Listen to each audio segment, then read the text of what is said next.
Aho, Iaho, Aho, Iaho. En cuanto a las manifestaciones del hostigamiento, ¿verdad?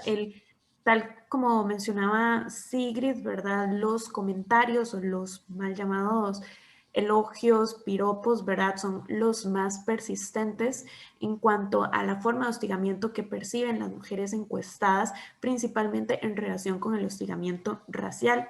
Y esto también nos lleva a que son a partir de elementos raciales y que se potencian a través de estos prejuicios sexuales con respecto de las mujeres negras.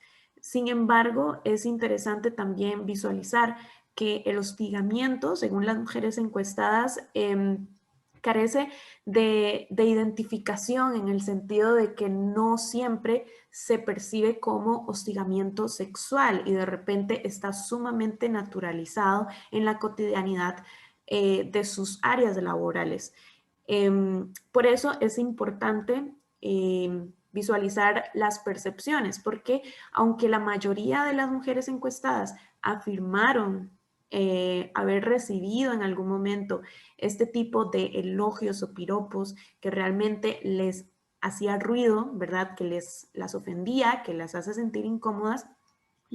En la pregunta en cuanto a la frecuencia en la que reciben el hostigamiento sexual es poco frecuente, es decir, que no lo perciben constantemente, sino que sucede, según ellas, de una forma poco frecuente. Aquí es importante partir por esta naturalización que surge de la violencia contra las mujeres. Para ello nos parece muy importante retomar a esta autora que se llama María Torres, que ella habla de que la violencia en general es más sencilla entenderla como desde las guerras o la violencia física, aquello que es más visible. Pero en realidad la violencia sucede de muchísimas formas, desde las más sutiles, como el hostigamiento sexual, hasta las más cruentas, como el femicidio, por ejemplo. Pero es un continuum que se va dando que realmente está sumamente naturalizado a partir de relaciones de poder que se establecen entre, por ejemplo, hombres y mujeres. Eh, También, incluso Rita Segato establece que estas estructuras de la violencia se manifiestan como parte de la normalidad y carecen de una, incluso se tienen como legitimadas, se entienden como carentes de una justificación, ¿verdad? Simplemente sucede y sucede de esta forma y así es. Entonces, no vamos a denunciarlo porque realmente ha sucedido así siempre, ¿verdad? Cuando realmente no está bien, no debería de suceder así. Nadie debería de opinar sobre mi cuerpo o sobre mi color de piel o nadie debe de sentirse con la atribución de decirme elogios, porque como decía Vero, estos elogios o piropos son realmente comentarios indeseados por parte de las personas que los reciben. En cuanto a la identificación, es interesante, ¿verdad?, ver que se repite que son los hombres quienes ejercen en su mayoría el hostigamiento sexual hacia las mujeres. Esto se confirma con diferentes estadísticas que hay a nivel nacional, tanto como del INAMU, como del Sistema Unificado de Medición de la Violencia de Género en Costa Rica, ¿verdad? Donde se expone, por ejemplo, el INAMU hace referencia a que el 97% de las denuncias que surgen por hostigamiento sexual son interpuestas por mujeres en contra de hombres y el 3% que son hombres que denuncian hostigamiento sexual son hostigados por otros hombres.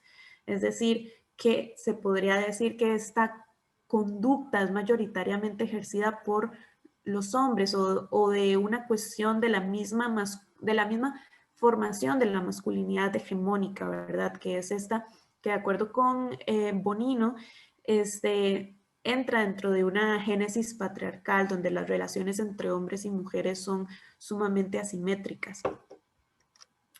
Y luego se confirma también una erotización del poder, es decir, una forma también que existe desde la masculinidad de ejercer dominación sobre las mujeres. Y esto entra como una forma de erotizar, es decir, de entender a las mujeres como objeto sexual y de pertenencia. Esto también no solo se establece dentro de las relaciones hombres y mujeres, sino también dentro de las relaciones de poder incluso laborales.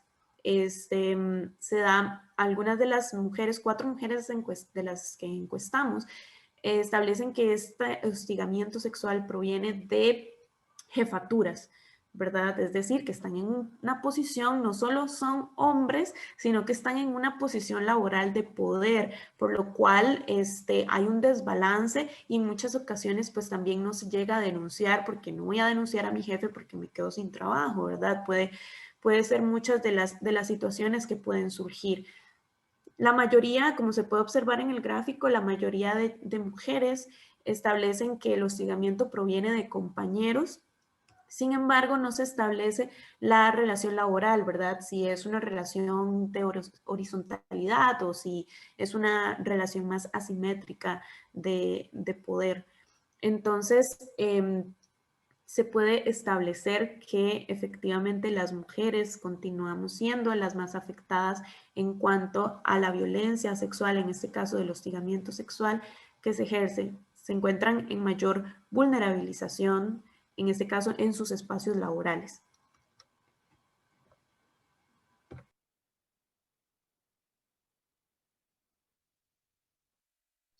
Para concluir con los resultados, también es importante referirse como a los efectos que tiene el hostigamiento sexual en la población y lo que pudimos encontrar a través de lo que nos comunican estas mujeres afrocostarricenses. Se piensa, ¿verdad?, que una persona que ha sido hostigada sexualmente va a tener por lo general 3 respuestas posibles o 3 patrones de conducta en relación a esta situación. Entonces, ¿qué puede suceder? Que no reconozca el hostigamiento sexual, y esto se debe a lo que ya hablaban las compañeras anteriormente, ¿verdad? Una naturalización de este tipo de conductas que están tan son parte de la sociedad, ¿verdad? De una cotidianidad que ya no logran verse como una forma de violencia. Puede también suceder que el temor al recibir represalias por denunciar la violencia de la cual es víctima las lleve a simplemente mantenerse en silencio. Una vez que ya hayan reconocido que eso es hostigamiento sexual, o bien posicionarse como personas que dan un paso hacia el proceso de denuncia, que estos son los menos casos, ¿verdad? Y lo vamos a ver también ahorita en las respuestas que obtuvimos con las 33 personas encuestadas. Entonces, ¿qué encontramos a nivel de resultados aquí? Que de 33 mujeres que habían o manifestado que habían sido hostigadas en algún momento, solo 7 de ellas procedieron con la denuncia correspondiente sobre el caso, ¿verdad? Entonces, lo más lamentable en esto es que existe un nivel de impunidad muy alto, porque además de estas 7, ¿verdad? De 33 solo 7 denuncias, y de las 7 denuncias, solo una tuvo una resolución positiva, es decir, solo una tuvo sanción. Después de ahí, ¿qué pasó? Bueno, denunció, pero no queda en nada, como dice la respuesta, ¿verdad? Y llevaron a cabo acciones afirmativas, ¿verdad? Para salvaguardar la integridad de la persona víctima, pero por ejemplo, un cambio de cubículo, que esto no resuelve nada, ¿verdad? La persona va a estar siempre en un espacio laboral donde se va a ver amenazada por la presencia de quien le ha agredido. O, por ejemplo, también que a las personas negras se les presta menos atención en este tipo de casos, que es una de las respuestas que también se brindaba. Y que es una conducta muy frecuente en este tipo de situaciones, que entonces las mujeres decidan renunciar a su trabajo, decidan irse porque no hay una resolución, porque les ha afectado de diferentes formas, entonces lamentablemente son expulsadas del sistema laboral.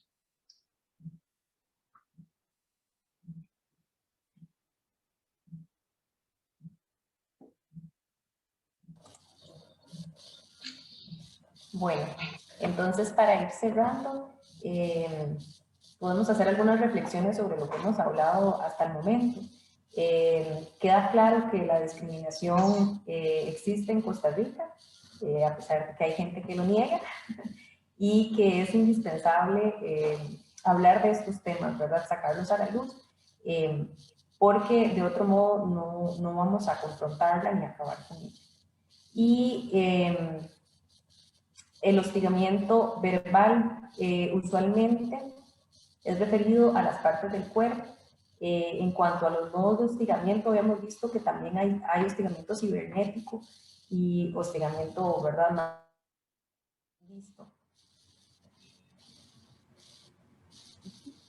Es importante, ¿verdad?, también retomar la relación género y raza, ¿verdad? Es esencial, principalmente porque, como mencionábamos al principio, muchas de las investigaciones e incluso se lleva también después a cabo en la legislación contra el hostigamiento sexual, se visualiza siempre desde el género y se muestra una inseparabilidad, se muestra una separabilidad más bien de el género y la raza, cuando en realidad, en el caso de las mujeres afrocostarricenses, no se puede hacer una separación de estas categorías.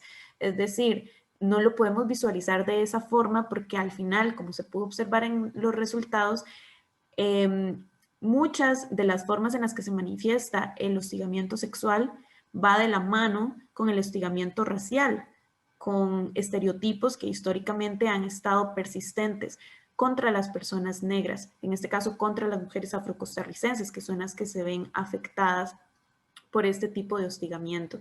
Entonces, para evaluar las particularidades de las manifestaciones del hostigamiento sexual, no se puede hacer esta separabilidad entre género y raza. Es indispensable esta perspectiva interseccional a la hora de prevenir, erradicar y sancionar el hostigamiento que se ejerce contra las mujeres, en este caso, en sus ámbitos laborales.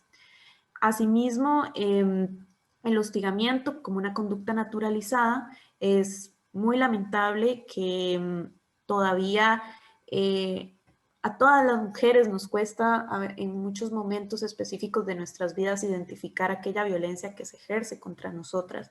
Como mencionábamos, es una violencia que puede empezar desde lo más sutil y de repente se pasa por alto o simplemente no se cuestiona, pero realmente es importante empezar por una concientización de las diferentes formas de violencia.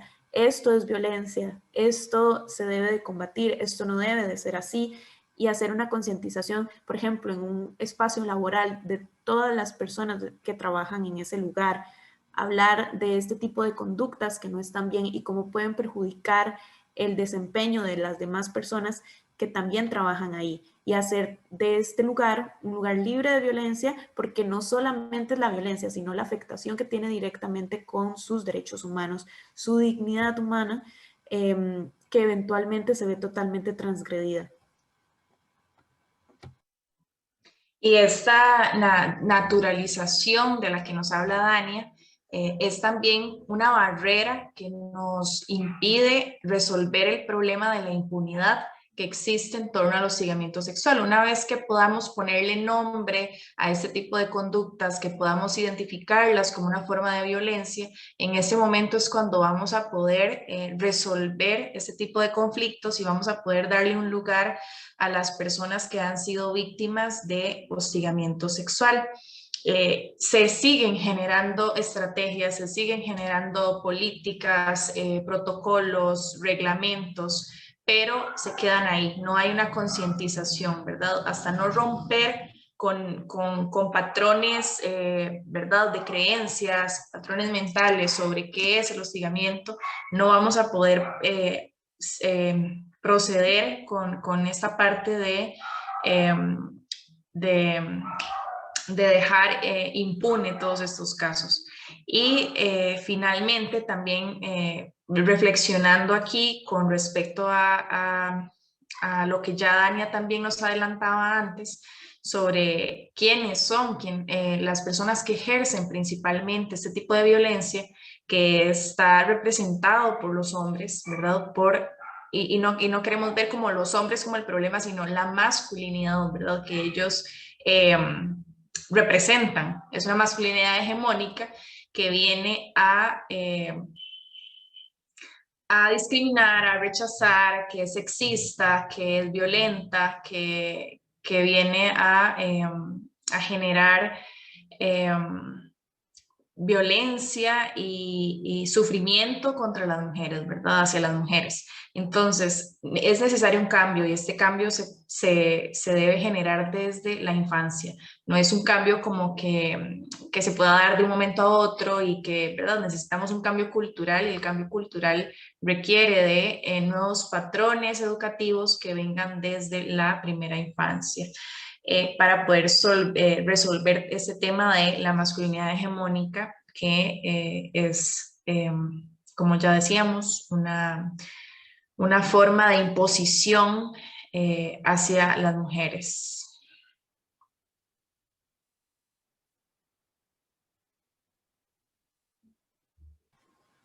Y muchas gracias. Muchas gracias, colegas, muchas gracias. Bueno, excelente. Ahora, yo quiero hacerles solo una pregunta, ya a ustedes como mujeres y no tanto como investigadoras, porque sabemos que como investigadoras tenemos que ser objetivas, distanciarnos y toda la cosa, pero todas aquí somos mujeres, así que yo quiero preguntarles a cada uno de ustedes, ¿qué aprendizaje recibieron ustedes como mujeres del grupo hegemónico con los resultados que recibieron de las mujeres afro? Como mujeres, ya no como académicas, sino como mujeres. Bueno, yo sí creo, ¿verdad?, que hay muchas diferencias. Yo en mi caso no me considero una mujer blanca, pero la diferencia en el tratamiento, ¿verdad?, a la mujer negra y a estas partes del cuerpo, a mí me resulta muy, muy violento. Porque podemos ver algunas frases aquí, ¿verdad?, pero cuando uno lee por primera vez los resultados de estas preguntas, resulta muy, muy chocante con la sociedad en general, porque son cuestiones que ellas dicen, bueno, pero es que esto no es hostigamiento sexual, pero sí lo es, y debería ser denunciado, o sea, definitivamente. Y creo que también en una encuesta las mujeres se sienten un poco más reservadas, ¿verdad? No es lo mismo una encuesta que una entrevista, pero dada la pandemia, ahora tuvimos que hacer una encuesta. Entonces, creo que aún así, aunque tengamos resultados tan terribles, datos tan violentos, se nos quedan por fuera muchas experiencias que estas mujeres han vivido y que yo creo que es indispensable que ellas también hablen por sí mismas, ¿verdad? Ahora, nuestro papel como investigadora siempre fue ese, ¿verdad? Poderle dar la voz a estas mujeres, ¿verdad? Que usualmente, bueno, fueron compañeras tal vez de la escuela o mujeres que de alguna manera están relacionadas, ¿verdad? Y que les llegó nuestro formulario. Pero sí es indispensable que ellas puedan también dar su punto de vista, ¿verdad? Sí, en mi caso, bueno, totalmente de acuerdo con Sigrid. En mi caso, me generó muchísimo ruido, ¿verdad? Una vez que cuando una se aproxima también a entender el hostigamiento sexual, como muchísimas veces se deja de lado la diversidad de las mujeres y se tiende a hegemonizar muchísimo las vivencias de las mujeres frente a distintas formas de violencia que se ejercen, ¿verdad? Porque a pesar de que se establece como violencia contra las mujeres, creo que todas las vivenciamos de forma muy distinta. Efectivamente, y lamentablemente también, la mayoría de mujeres hemos sufrido hostigamiento sexual en algún momento, pero creo que como mujer, a la hora de enfocarme en el hostigamiento sexual y el hostigamiento racial, es donde me genera ese ruido de hay que entender la diversidad de las mujeres, cómo nos violentan de diferentes formas, y es necesario que se haga cada vez más visible si queremos realmente prevenir una conducta de hostigamiento y que es totalmente en contra de los derechos humanos, en contra de la dignidad de las mujeres, de las personas, y que debe de ser visible, que debe de contarse, y qué mejor que es escuchar la voz de mujeres, en este caso afrocostarricenses, que nos dieron su confianza para hablar de situaciones que tuvieron en sus lugares de trabajo, pero también qué sucede, ¿verdad?, con muchas otras mujeres, de repente no afrocostarricenses, pero sí de descendencia indígena, asiáticas, también en cuanto a su orientación sexual, su identidad de género, ¿verdad? Es importante que absolutamente todas estas problemáticas de violencia contra las mujeres se vean desde una perspectiva interseccional, y, y que debemos también de aprender muchísimo de esto. De repente yo no lo consideré de esta forma en un principio, y una vez que ya me adentro en los testimonios de otras mujeres, me doy cuenta que hay muchísima necesidad de entender la pluralidad de las mujeres, desafiar ese modelo universalista de la mujer, del ser mujer, y, y entenderlo más a profundidad, definitivamente. De mi parte, en verdad, y lo decía la doctora, cómo es imposible que a una como mujer no le pase por el cuerpo, ¿verdad?, toda esta realidad. Nosotras, posiblemente todas las que estamos acá, y hemos pasado por hostigamiento sexual, no una vez, muchas veces. Y lo más lamentable y lo que me queda así como que más chocante de repente es la dificultad que tenemos para acceder a la justicia, la dificultad que tenemos para que nos crean, porque además no es solo, bueno, fuimos violentadas una vez, sino que somos violentadas otra vez porque no nos creen, porque es mentira, porque eso no es nada, porque estás exagerando, ¿verdad? Entonces, ¿cómo tenemos que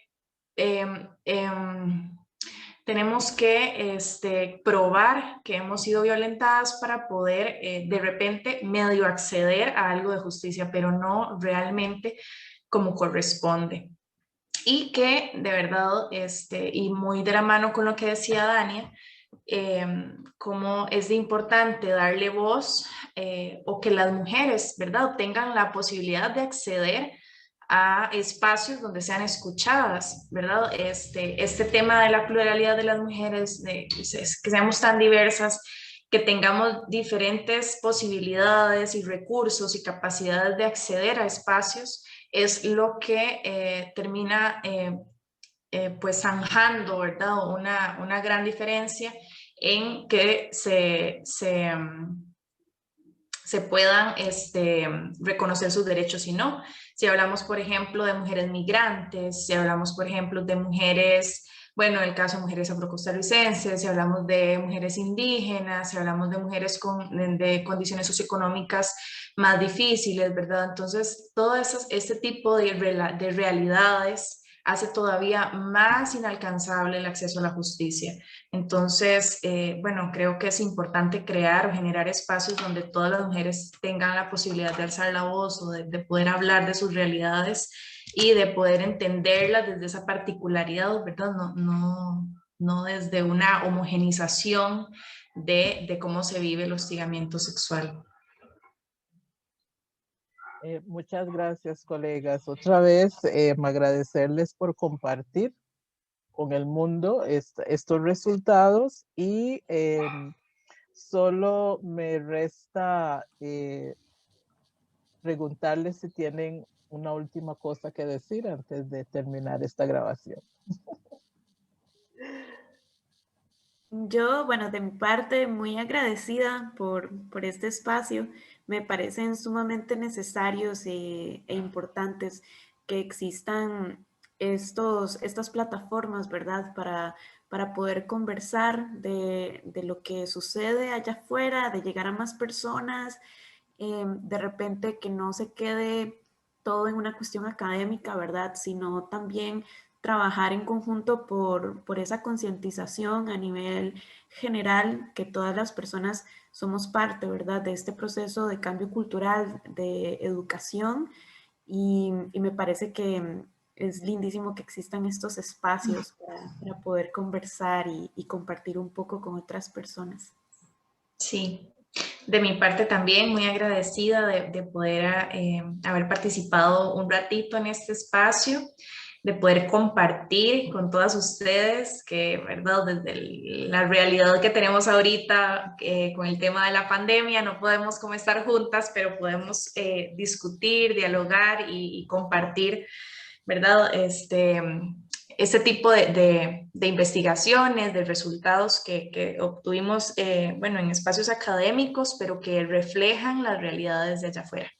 Entonces, muy agradecida por el espacio y muy contenta de que exista, ¿verdad? Este espacio que ha creado la doctora Hutchinson junto a su colega para que otras mujeres puedan acceder a este tipo de información.